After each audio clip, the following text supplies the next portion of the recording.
You ever notice how the best memories in life always seem to happen around a table? Not just any table, I'm talking about that table, the one in Big Mama's dining room. It barely had enough space for everybody, but somehow it always fit the whole family anyway. Because that table held more than food. It held stories, laughter, arguments, and forgiveness. It held the kind of love so thick you could taste it right alongside the cornbread. Sunday dinners weren't just meals back then. They were rituals. They were ceremonies where family happened, no matter what the week had been. That was where bonds got strengthened, where kids learned who they were and where they came from.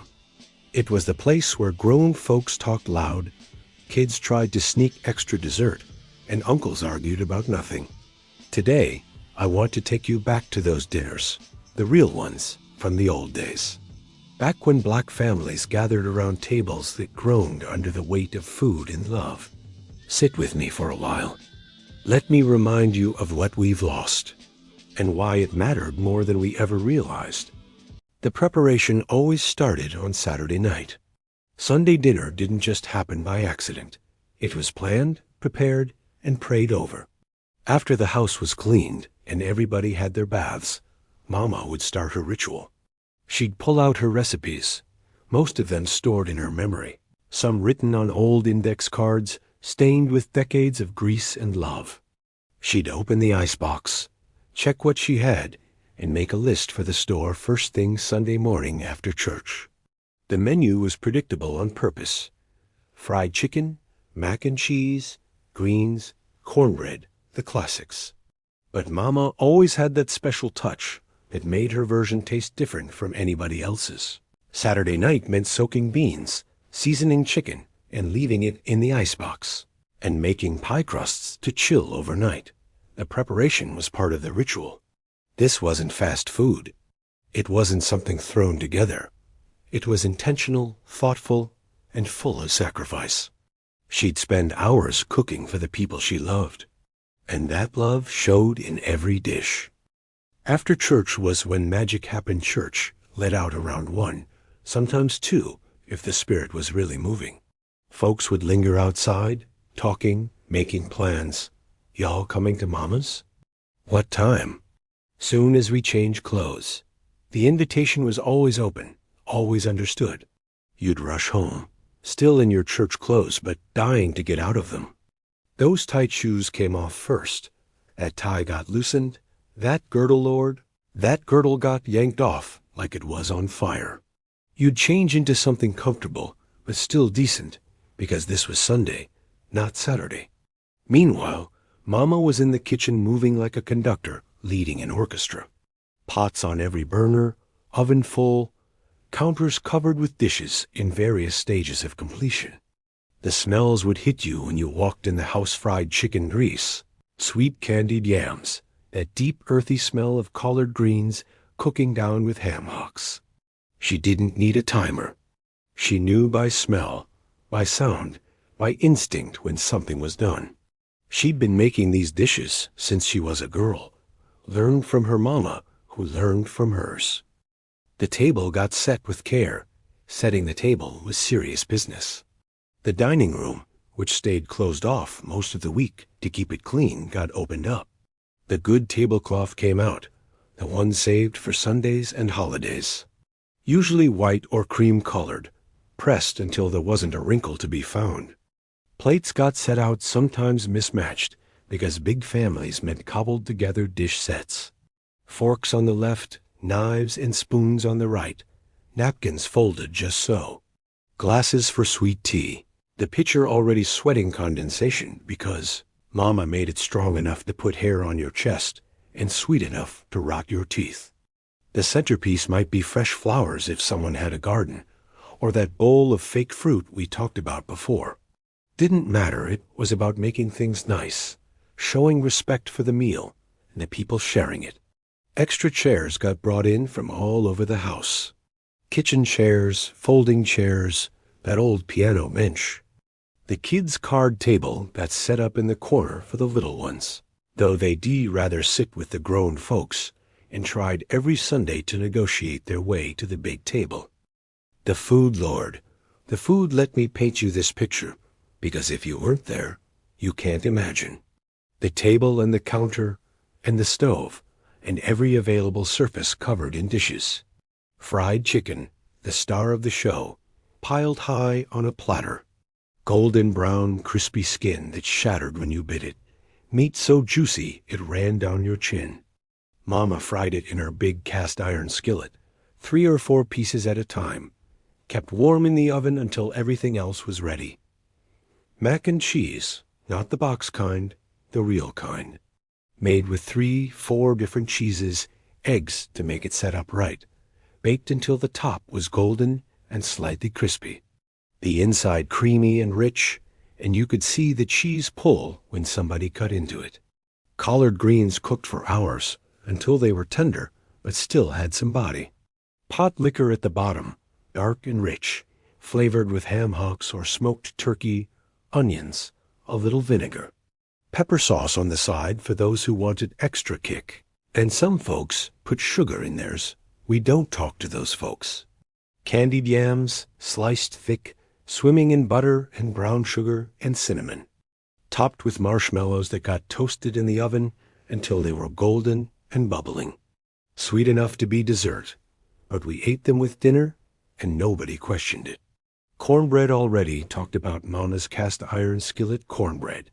Couple pans of it because it went fast and people ate it like it was going out of style. Some would crumble it right into their greens and let it soak up that pot liquor. Rice, white and fluffy, each grain separate like it was supposed to be.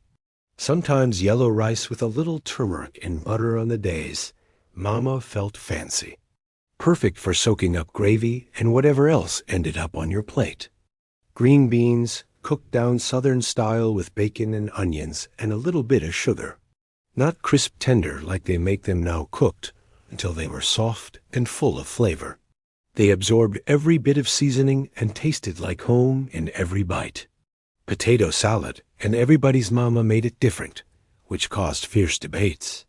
Some with mustard, some without, some with eggs, some without, pickles or no pickles.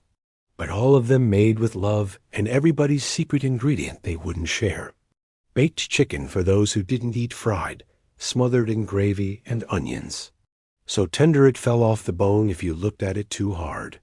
Mama always made some because somebody in the family was watching their diet. Maybe a roast if somebody was feeling fancy, tender, and slow cooked all morning. Or ham, studded with cloves and glazed with brown sugar and pineapple slices. It filled the whole house with a smell that made your stomach growl instantly. Rolls from the bakery if nobody had time to make them from scratch that day. Butter melting into them as soon as they were torn open, soft and warm and perfect. Mama heated them up in the oven so they tasted fresh even when they weren't. Gravy giblet gravy, thick and rich, sitting in a bowl, waiting for someone to reach for it. You put it on meat, on rice, on dressing, on whatever needed a little extra. Everybody had their own way of pouring it, and nobody judged. And dessert, oh baby.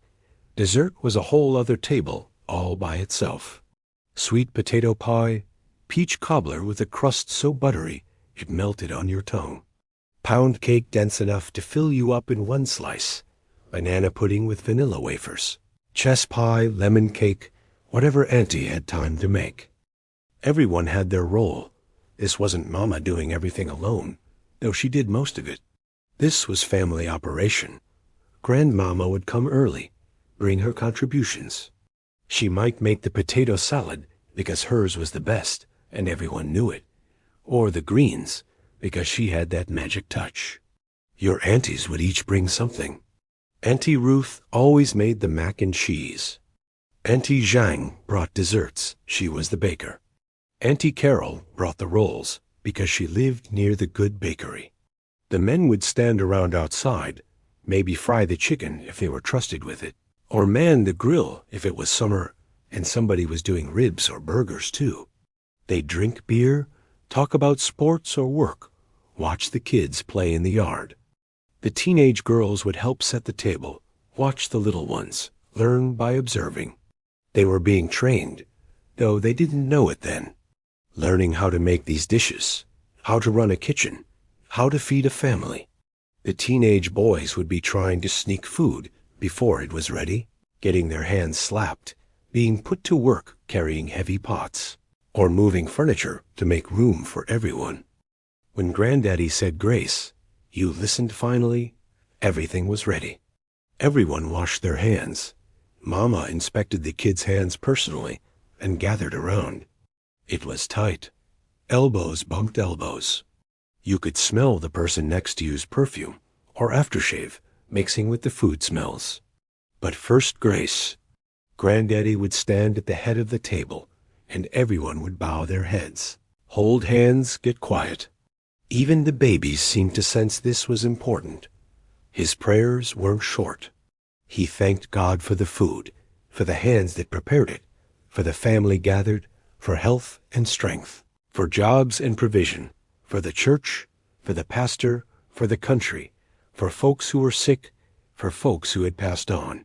By the time he said, Amen, the food was getting cold, and everyone's stomach was growling. But you waited. You waited until he was done, until everyone said, Amen, until Mama gave the signal that it was okay to start. The feast began, and it was chaos, beautiful, joyful chaos. Plates got passed, bowls got handed around, everyone talking at once. Pass the chicken. Don't take all the crispy pieces. Save some for the kids. Who made this potato salad? Mama, the rolls are down by you. You had to be strategic. You couldn't pile everything on your plate at once because there wasn't room. You had to prioritize get the chicken first because it might run out. Get a big scoop of mac and cheese. Definitely get the crispy quarter piece if you were fast enough. The kids at the card table would be trying to see what the adults got, making sure they weren't being shortchanged. How come they got more chicken than us? Y'all will get seconds. Hush and eat. For a few minutes, it was almost quiet, except for the sounds of eating. Forks on plates, people chewing, little sounds of appreciation. This is good. Mama, you outdid yourself. The stories started flowing after that initial feeding frenzy. After everyone's immediate hunger was satisfied, the talking really started. This is what Sunday dinner was really about. Granddaddy would start telling stories, maybe about when he was young, about his parents, about the old days down south before they moved north. Stories we'd heard 100 times, but never got tired of. How he worked in the fields as a boy. How he met Grandmama at a church social. How he came north with $20 in his pocket and a dream. The aunties and uncles would join in, talking about when they were young, getting in trouble. Things Mama and Daddy did that we never knew about. You'd learn family history between bites of cornbread. You'd find out your stern, serious father used to be a class clown. Your proper mother used to sneak out her window to meet friends. Somebody would bring up somebody who passed on. Remember when Uncle James used to ... double quotes, and everyone would smile, sad and happy at the same time, remembering. Death didn't mean gone, not at that table. The people who passed on were still part of the conversation, still part of the family. Current events got discussed. Politics, though carefully because folks didn't always agree. Somebody's job situation. Who was getting married. Who was having a baby. Who moved. Who was sick and needed prayers. The kids would be listening, absorbing, learning family history and values and how to be in the world. Learning how to disagree respectfully, or not so respectfully, because sometimes folks got heated. Learning how to reconcile, because by the end of dinner, whatever got argued about was forgotten. Seconds, thirds, and taking plates. Home, nobody left that table after one plate. You not eating enough, baby? You feeling okay? Mama would fret if you didn't go back for more. So you did, even if you were already full, because making her happy was worth the stomachache. Little ones would fall asleep on the couch, bellies full, worn out from playing. Grown folks would lean back in their chairs, unbuckle belts, unbutton top buttons. Lord, I can't eat another bite. And then someone would mention dessert, and somehow you found room. When it was finally time to go home, and folks lingered for hours, talking, laughing, watching TV, playing cards, Mama would start making plates. Aluminum foil and plastic containers came out. Here, take some of this chicken home. Y'all want some greens? I'm sending this potato salad with you. You left with enough food for 3 more meals, heavy containers and shopping bags, still warm. And you were grateful, because it meant a few days of not having to figure out what's for dinner. The cleanup was communal too. Before anyone could leave, the cleanup happened. The women would congregate in the kitchen, washing dishes, putting away food, wiping down counters. The men would fold up tables, move furniture back, take out trash. This was more bonding time. The conversation that couldn't happen at the table happened here. The younger women asking the older ones for advice. The older ones sharing wisdom. Let me tell you something about marriage, ...